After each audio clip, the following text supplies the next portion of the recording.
한국 야단방에 오신 여러분 환영합니다. 구독과 좋아요 눌러주세요. 오늘의 야담 시작합니다. 한국 야단방에 옛날 옛적 조선 현종 7년의 일입니다. 그 해는 봄부터 가을까지 비가 내리지 않아 곡식이 타들어갔고 겨울에는 전염병이 산발적으로 번져 백성들의 시름이 깊어만 갔습니다. 남도의 작은 고을 강화는 인력이 부족하고 세금이 제대로 거치지 않아 관아조차 흔들리는 형편이었지요. 밤이면 강한 고을에는 녹진한 안개가 내려앉자 달빛조차 제대로 비추지 못했습니다. 사람들은 이 고을을 달그림자 고을이라 부르며 두려워했지요. 이 고을에 설이라는 여인이 살고 있었습니다. 설이는 몰락한 관기 집안의 혼혈 상민으로 병든 어머니를 돌보며 하루하루를 근근히 버티고 있었습니다. 겨울 서리가 내린 듯 고요한 눈빛을 가진 설이는 빛바랜 연분홍 저고리를 입고 있었지요. 어머니의 병이 깊어지자 설이는 어쩔 수 없이 관아에 빚을 지게 되었습니다. 약값과 치료비를 구하기 위해서였지요. 하지만 가난한 설이에게 빚을 갚을 길은 없었고 결국 그 대가로 사또의 집에 씨바지로 들여보내지는 처지가 되고 말았습니다. 설이는 순박했지만 마음속 기계만큼은 굳세었습니다. 눈물 대신 침묵으로 버티는 강단이 있었지요. 강한 고을의 사또는 이연욱이라는 30대 초반의 관리였습니다. 청렴하다는 소문이 있었으나 그만큼 냉혹하기로도 유명했지요. 이연욱 사또는 대를 이을 아들이 없어 가문에서 끊임없이 압박을 받고 있었습니다. 사또의 정실부인 윤 씨는 병약한 몸으로 방 안에만 머물렀습니다. 몇 해 전 아이를 잃은 슬픔에 잠겨 있던 윤 씨 부인은 말수가 적고 창백한 얼굴로 하루를 보냈지요. 고을에는 매화당이라 불리는 여무당이 있었습니다. 신통하다는 소문이 자자했던 매화당은 설이가 관저로 끌려가는 날 그녀를 눈여겨보며 의미심장한 미소를 지었습니다. 설이는 관저 뒤뜰에서 조용히 바느질과 물깃기를 반복하며 섬돌 같은 일상을 보냈습니다.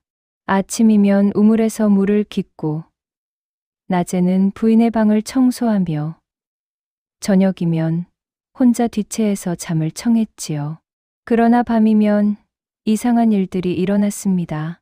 사람 발자국 소리도 없이 스치는 그림자가 느껴졌고 고요한 밤 공기 속에서 형체를 알 수 없는 기운이 맴돌았습니다. 설이는 두려움에 떨며 이불을 뒤집었었지요. 고을에서는 점점 아이 울음소리가 없는 집들이 늘어났습니다. 백성들은 불안해하며 매화당을 찾아가 굿을 올렸고 매화당은 달그림자가 짙어지고 있다는 모호한 말만 되풀이했습니다. 어느 날 매화당이 설이를 불렀습니다. 매화당은 설이의 손을 잡으며 말했습니다. 달 아래 피는 꽃은 두 개의 줄기를 갖는다. 설이는 그 말의 뜻을 알 수 없었지만 무언가 큰 일이 다가오고 있다는 예감이 들었지요. 며칠 후 사또가 설이를 불렀습니다. 사또는 차갑고 단호한 목소리로 말했습니다. 시리바지로서의 역할을 준비하거라. 설이는 고개를 숙인 채 대답도 하지 못했습니다. 굴욕과 두려움이 밀려왔지요. 그날 밤 설이는 기묘한 장면을 목격했습니다. 사또의 방 앞에 검은 그림자가 어른거리고 있었던 것입니다. 사람의 형체 같기도 하고 연기 같기도 한 그 그림자는 사또의 방문 앞에서 맴돌다 이내 사라졌습니다. 설이는 온몸에 소름이 돋았습니다. 그 그림자가 무엇인지, 왜 사또의 방에만 나타나는지 알 수 없었지요. 다음 날, 설이는 도주를 결심했습니다. 설이는 밤을 틈타 뒷문으로 빠져나가려 했습니다. 하지만 그 순간 매화당이 나타났습니다. 지금 떠나면 내 목숨뿐 아니라 어미의 목숨도 사라진다. 관아의 진 빚은 그대로 남고 도망친 죄까지 더해져 어미는 옥에 갇힐 것이다. 설이는 그 자리에 주저앉고 말았습니다. 결국 서리는 도망을 포기하고 사또의 명령을 따르기로 결심했습니다. 그러나 이 일이 윤 씨 부인의 귀에 들어갔습니다. 부인은 서리를 불러 조용히 말했습니다. 나도 한때는 그대와 같았다. 이 집에 시집 와서 얼마나 도망치고 싶었는지 모른다. 하지만 여인의 운명이란 것은 바람에 흔들리는 갈대와 같은 것이지. 부인은 서리를 은근히 감싸기 시작했습니다. 같은 여인으로서 서리의 고통을 이해했던 것이지요. 밤이 깊어지자 서리는 다시 그 검은 그림자를 보게 되었습니다. 그 그림자는 사람의 형상을 하고 있었지만 발자국 소리가 전혀 나지 않았습니다. 달빛이 비치면 그림자는 희미해졌다가 달이 구름에 가려지면 다시 진하게 나타났습니다. 매화당은 서리에게 말했습니다. 저 존재는 사또의 씨앗을 가로채려는 저승의 사자일지도 모른다. 조심하거라. 윤 씨 부인은 경약한 몸을 이끌고 서리를 찾아왔습니다. 서리, 나는 내가 밉지 않다. 오히려 안타까울 따름이다. 부인은 서리에게 자신의 과거를 이야기했습니다. 아이를 잃은 슬픔, 대를 잊지 못한다는 죄책감, 사또의 차가운 시선, 두 여인 사이에는 기묘한 연대감이 싹트기 시작했습니다. 부인 마님, 소녀는 마님을 해칠 생각이 추호도 없습니다. 알고 있다. 내가 원해서 이 집에 온 것이 아니라는 것을 나도 안다. 부인은 서리를 보호하기 시작했습니다. 사또가 서리를 너무 가혹하게 대하면 은근히 말리고 서리가 힘든 일을 하면 몰래 도와주었지요. 그러던 어느 날 서리는 우연히 사또의 비밀을 알게 되었습니다. 사또의 방에서 들려오는 대화를 엿듣게 된 것이지요. 대감, 사실대로 말씀드리자면 대감께서는 아이를 가질 수 없는 몸입니다. 그것을 누가 알면 안 된다. 절대로. 서리는 충격에 빠졌습니다. 사또가 아이를 가질 수 없는 몸이라면 왜 자신을 씨바지로 들인 것일까요? 의문은 곧 풀렸습니다. 다음 날 매화당이 서리를 찾아와 진실을 말해 주었기 때문입니다. 사또는 대를 잇기 위한 씨가 아니라 이 고을에 들끓는 귀기를 누그러뜨릴 재물을 필요로 했던 것이다. 서리는 온몸이 얼어붙는 것 같았습니다. 자신이 씨바지가 아니라 재물이었다는 사실에 경악했지요. 달 아래 태어난 여인의 피가 고을의 악기를 잠재운다는 옛 예언이 있다. 사또는 그것을 알고 있었던 것이지. 서리는 분노와 두려움에 떨었습니다. 하지만 동시에 자신이 단순한 희생양이 아니라는 것도 깨달았습니다. 윤 씨 부인은 서리에게 고백했습니다. 사또는 이미 오래전에 사람의 마음을 잃었다. 권력과 가문만을 위해 살아가는 사람이 되었지. 서리와 윤 씨 부인 사이에는 미묘한 자매 같은 정이 싹 텄습니다. 두 여인은 서로를 위로하며 이 암울한 상황을 견뎌냈습니다. 그러던 어느 날 고을에 충격적인 소식이 전해졌습니다. 한 달 새 아이 셋이 실종된 것입니다. 처음에는 미아로 여겨졌지만 세 번째 아이까지 사라지자 백성들은 불안에 떨기 시작했습니다. 사람들은 사또의 집안과 매화당을 의심했지요. 사또 댁에서 무슨 제사를 지낸다더라. 매화당이 아이들을 제물로 쓴다는 소문도 있어. 백성들의 불안은 점점 커져갔고 관아 앞에는 항의하는 사람들이 모여들었습니다. 서리는 실종된 아이들과 검은 그림자 사내의 연결고리를 발견했습니다. 아이들이 사라진 날은 모두 달이 가장 밝게 뜨는 보름날이었고 그날 밤마다 검은 그림자가 나타났던 것입니다. 서리는 매화당을 찾아갔습니다. 진실을 알아야만 했습니다. 무당마님, 그 그림자의 정체가 무엇입니까? 매화당은 한참을 침묵하다가 입을 열었습니다. 내가 알아야 할 때가 온 것 같구나. 서리, 너는 내가 누구인지 아느냐? 소녀는 그저 몰락한 관계의 딸일 뿐입니다. 아니다. 너는 옛 왕가의 피를 이은 여인이다. 달 아래 태어난 자는 고을을 살리는 열쇠라는 예언이 있다. 그 예언의 주인공이 바로 너다. 매화당은 서리의 출생 비밀을 밝혔습니다. 서리의 외할머니가 왕족의 후손이었고 서리는 그 피를 이어받았다는 것이었지요. 사또와 그 그림자 사내가 너를 노리는 이유가 바로 그것이다. 내 피가 이 고을의 운명을 좌우하기 때문이지. 서리는 충격에 휩싸였습니다. 자신이 평범한 여인이 아니라 고을의 운명과 연결된 존재라는 사실을 받아들이기 어려웠습니다. 하지만 서리는 도망이 아닌 고을을 지키는 길을 선택했습니다. 어머니를 위해, 윤 씨 부인을 위해, 그리고 실종된 아이들을 위해서였지요. 무당마님, 소녀에게 비수를 가르쳐 주십시오. 매화당은 고개를 끄덕였습니다. 좋다. 하지만 쉬운 길은 아닐 것이다. 서리는 매화당에게 비수를 배우기 시작했습니다. 무속적인 감각이 점점 깨어나며 그림자 사내가 접근할 때마다 어지럼증 대신 미묘한 파동을 느끼게 되었습니다. 달빛 아래에서 명상을 하고 두적을 그리며 주문을 외우는 서리의 모습은 점점 무녀의 그것과 닮아갔습니다. 그러던 어느 날 밤, 서리는 드디어 그림자 사내와 마주했습니다. 달빛이 밝게 비추는 관아 뒤뜰에 서였지요. 그림자 사내는 서리를 바라보며 입을 열었습니다. 너는 나를 두려워하지 않는구나. 당신은 누구십니까? 나는 이 세상에 태어났으나 버림받은 자, 살아있으나 죽은 자, 형제가 있으나 혼자인 자. 서리는 그 말의 의미를 깨달았습니다. 그림자 사내는 귀신이 아니라 살아있는 인간. 아니 정확히는 삶과 죽음의 경계에 선 존재였던 것입니다. 당신은 사또의, 그렇다. 나는 이연욱의 쌍둥이 형 이연겸이다. 서리는 충격적인 진실 앞에 말문이 막혔습니다. 태어나자마자 버려져 죽은 줄 알았던 쌍둥이 형이 살아있었고 그가 바로 이 고을을 괴롭히던 그림자였던 것입니다. 태어난 날부터 나는 저주받았다.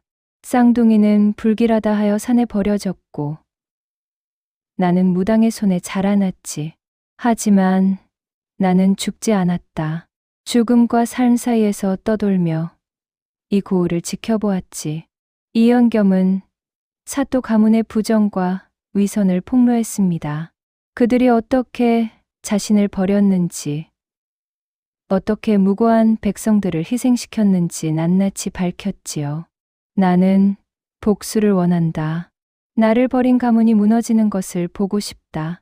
서리는 이연겸의 분노와 슬픔을 이해했습니다. 하지만 그의 복수가 무고한 아이들을 희생시키는 것이라면 막아야 했습니다. 아이들은 어디에 있습니까? 안전한 곳에 있다. 나는 아이들을 해치지 않았다.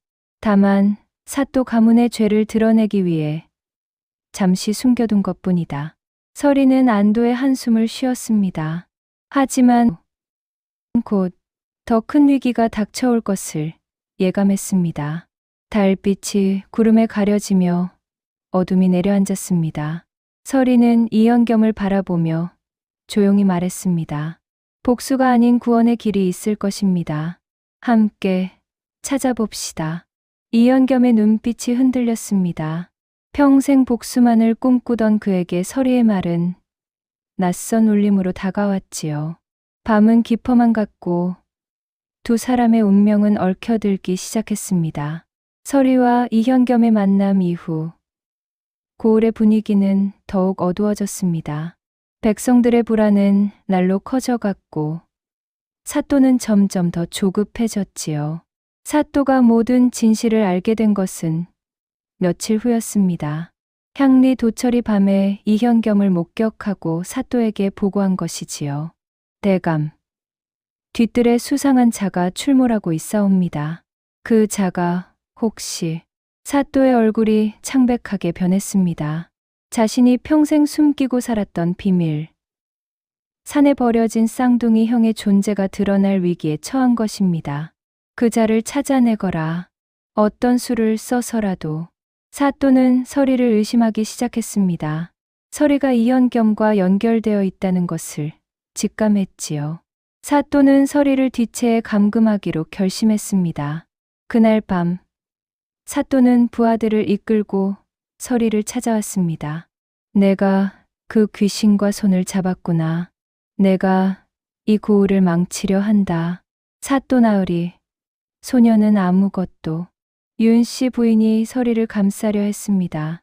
서방님, 서리는 죄가 없습니다. 제발 그 아이를 살려주십시오. 하지만 사또는 부인을 밀쳐냈고 부인은 넘어지며 머리를 부딪혀 쓰러졌습니다. 서리는 비명을 지르며 부인에게 달려갔지만 사또의 부하들이 서리를 붙잡았습니다. 뒤채에 가두거라. 아무도 접근하지 못하게 하라. 서리는 뒤채에 감금되었습니다. 어둡고 좁은 방에서 서리는 윤 씨 부인을 걱정하며 눈물을 흘렸습니다. 자신 때문에 부인이 다쳤다는 죄책감이 서리를 짓눌렀지요. 하지만 서리는 절망하지 않았습니다. 매화당이 남긴 비술 두루마리를 펼쳐 주문을 외우기 시작했습니다. 달 아래 태어난 자는 그림자를 다스린다. 서리는 명상에 잠겼습니다. 달빛이 뒤채 창문을 통해 서리를 비추었고 서리의 몸에서 은은한 빛이 피어올랐습니다. 그 순간 이현겸이 나타났습니다. 그는 벽을 통과해 뒤채 안으로 들어왔지요. 따라오라. 내가 너를 구해주겠다. 아니요. 소녀는 도망치지 않겠습니다. 이 고을을 살리기 위해 남겠습니다. 이현겸은 서리의 각오를 보며 놀랐습니다. 내가 죽을 수도 있다. 알고 있습니다. 하지만 누군가는 이 악순환을 끊어야 합니다. 서리는 이현겸에게 제안했습니다. 당신의 원한을 풀고 고을의 악기를 봉인하고 아이들을 돌려보내고 사또 가문의 죄를 세상에 알립시다. 하지만 피로 피를 씻는 방식은 아닙니다. 이현겸은 서리의 말에 흔들렸습니다. 그는 평생 복수만을 꿈꾸며 살아왔지만 서리의 순수한 의지 앞에서 자신의 마음이 변하는 것을 느꼈지요. 좋다. 내가 원하는 대로 해보자. 하지만 사또가 너를 제물로 바치려 할 때 나는 가만히 있지 않을 것이다. 이현겸은 서리에게 사또 가문에 숨겨진 죄악들을 모두 알려주었습니다. 쌍둥이를 버린 것뿐만 아니라 백성들의 세금을 횡령한 것, 무고한 사람들을 모함해 제거한 것, 무당과 결탁해 부정한 제사를 지낸 것까지 이 모든 증거를 모아 백성들 앞에 드러내야 한다. 서리는 고개를 끄덕였습니다. 이현겸은 사라지며 마지막으로 말했습니다. 보름달이 뜨는 밤, 관아 뒷숲에서 모든 것을 끝내자. 며칠 후 보름날이 다가왔습니다. 사또는 서리를 제물로 바치기 위한 제단을 준비했습니다. 매화당에게 명령에 비밀리에 제사 준비를 하게 했지요. 하지만 매화당은 서리의 편이었습니다. 매화당은 윤 씨 부인을 찾아가 모든 진실을 알렸습니다. 부인마님, 사또는 서리를 죽여 모든 것을 덮으려 합니다. 부인께서 나서주셔야 합니다. 윤 씨 부인은 머리에 상처가 아물지 않았지만 몸을 일으켰습니다. 내가 할 수 있는 일이 무엇이오? 백성들에게 진실을 알리십시오. 사또의 죄악을 폭로하십시오. 윤 씨 부인은 결심했습니다. 평생 침묵하며 살아왔지만 이제는 목소리를 내야 할 때였습니다. 보름밤이 되었습니다. 달빛이 밝게 비추는 가운데 사또는 서리를 관아 뒷숲으로 끌고 갔습니다. 제단 위에는 칼과 제물이 준비되어 있었지요. 내 피로 이 고을의 귀기를 잠재우겠다. 그리고 모든 비밀도 함께 묻어버리겠다. 사또는 칼을 들어 올렸습니다. 하지만 그 순간 이영겸이 나타났습니다. 동생아, 이제 그만 멈춰라. 사또는 형의 얼굴을 보며 충격에 휩싸였습니다. 형님이시란 말입니까? 나는 내가 버린 형이다. 내가 누리는 모든 것은 본래 나의 것이어야 했다. 이영겸은 사또 앞에 섰습니다. 사또는 칼을 떨어뜨리고 뒤로 물러섰지요. 그때 윤 씨 부인이 백성들을 이끌고 나타났습니다. 매화당의 도움으로 고을 사람들을 모두 불러 모은 것이었습니다. 여러분, 사또의 죄악을 보십시오. 윤 씨 부인은 사또가 저지른 모든 악행을 낱낱이 밝혔습니다. 쌍둥이를 버린 것, 백성들을 속인 것, 서리를 제물로 바치려 한 것까지. 백성들은 분노했습니다. 사또를 끌어내라. 우리가 당한 고통이 모두 사또 때문이었구나. 사또는 무릎을 꿇었습니다. 평생 숨기고 살았던 모든 것이 드러난 것입니다. 서리는 제단에서 내려와 이현겸 앞에 섰습니다. 달빛이 밝게 비추는 가운데 서리는 자신의 손가락을 베어 피 한 방울을 땅에 떨어뜨렸습니다. 왕가의 피를 이은 서리의 피는 땅에 스며들며 붉은 빛을 냈습니다. 그 순간 고을을 감싸던 음산한 기운이 서서히 걷히기 시작했습니다. 서리는 주문을 외우며 이현겸의 원혼을 달랬습니다. 당신의 억울함은 이제 세상에 알려졌습니다. 당신의 분노는 정당했습니다. 하지만 이제 평화를 찾으십시오. 이현겸의 그림자 같던 형체가 점점 선명해지기 시작했습니다. 그는 삶과 죽음의 경계에서 벗어나 진정한 안식을 찾아가고 있었지요. 고맙다, 서리. 내가 아니었다면 나는 영원히 이 고통 속에 갇혀 있었을 것이다. 이현겸은 사또를 바라보며 마지막 말을 남겼습니다. 동생아, 죄를 인정하고 백성들에게 용서를 구하거라. 그것이 내가 살 수 있는 유일한 길이다. 사또는 백성들 앞에 엎드렸습니다. 용서하십시오. 제가 잘못했습니다. 하지만 백성들은 사또를 용서하지 않았습니다. 사또는 결국 파직되어 유배를 떠나게 되었지요. 이현겸은 서리에게 마지막 인사를 했습니다. 이제 나는 떠나야 한다. 내가 이 고을을 잘 지켜주기를 바란다. 편히 쉬십시오. 당신의 억울함은 풀렸습니다. 이현겸의 그림자는 달빛 속으로 서서히 사라졌습니다. 그는 마침내 평화를 찾아 저승으로 떠났지요. 사라졌던 아이들도 숲속 은신처에서 무사히 돌아왔습니다. 부모들은 아이들을 끌어안고 눈물을 흘렸습니다. 매화당은 서리를 찾아와 마지막 말을 남겼습니다. 내가 고을의 달이 되었구나.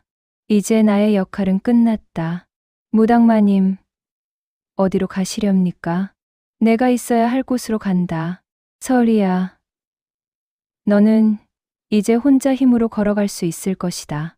매화당은 그렇게 말하고 달빛 속으로 사라졌습니다. 서리는 매화당의 뒷모습을 바라보며 깊이 절했습니다. 관아에는 새로운 사또가 부임했습니다. 고을은 조금씩 평화를 되찾아갔습니다. 윤 씨 부인은 서리와 함께 여성과 아이들을 보호하는 작은 사랑방을 열었습니다. 두 여인은 고난을 겪은 여성들을 돌보고 아이들을 가르치며 새로운 삶을 시작했지요. 서리는 점차 고을 사람들의 고민과 상처를 돌보는 치유자로 자리 잡았습니다. 매화당이 떠난 뒤 서리가 무당의 역할을 대신하게 된 것입니다. 서리는 병자를 돌보고 억울한 일을 당한 사람들의 하소연을 들어주고 마을의 크고 작은 일들을 중재했습니다. 사람들은 서리를 달빛 무녀라 부르며 존경했지요.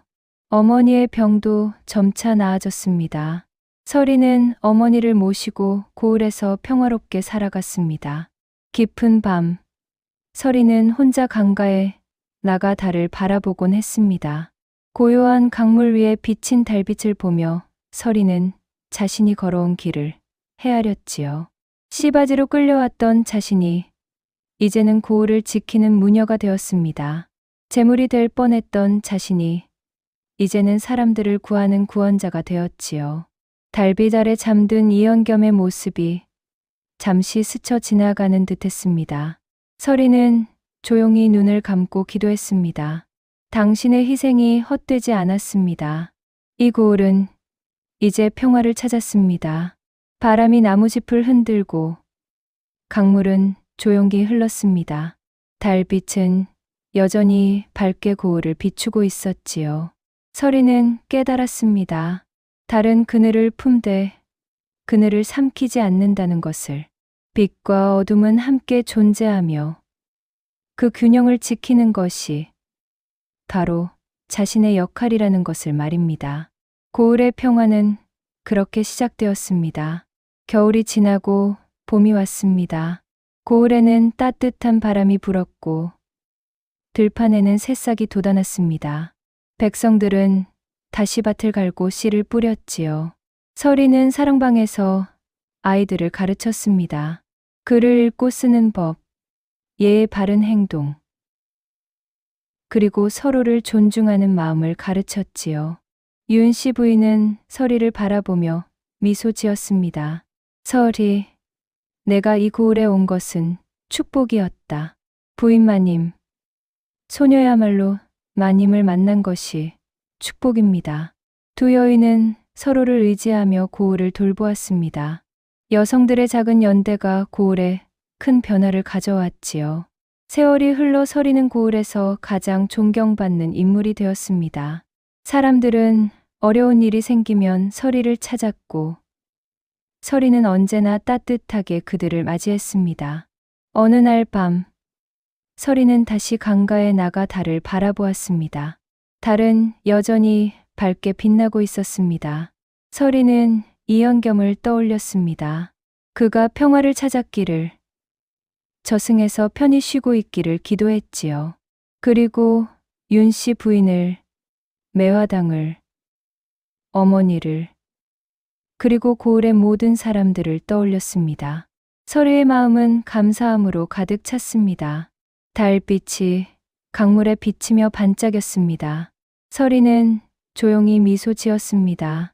달은 그늘을 품되 그늘을 삼키지 않는다. 서리는 이 진리를 평생 가슴에 새기고 살아갈 것입니다. 옛말에 백절불굴이라는 말이 있습니다. 어떠한 난관에도 굽히지 않고 이겨나간다는 뜻이지요. 서리는 씨바지라는 굴욕적인 운명에서 시작해 고을을 구하는 무녀가 되었습니다. 그녀의 용기와 지혜가 어둠을 물리치고 빛을 가져온 것입니다. 달은 그늘을 품되 그늘을 삼키지 않습니다. 우리 모두의 삶에도 빛과 어둠이 공존합니다. 중요한 것은 그 균형을 지키며 서로를 이해하고 용서하는 마음입니다.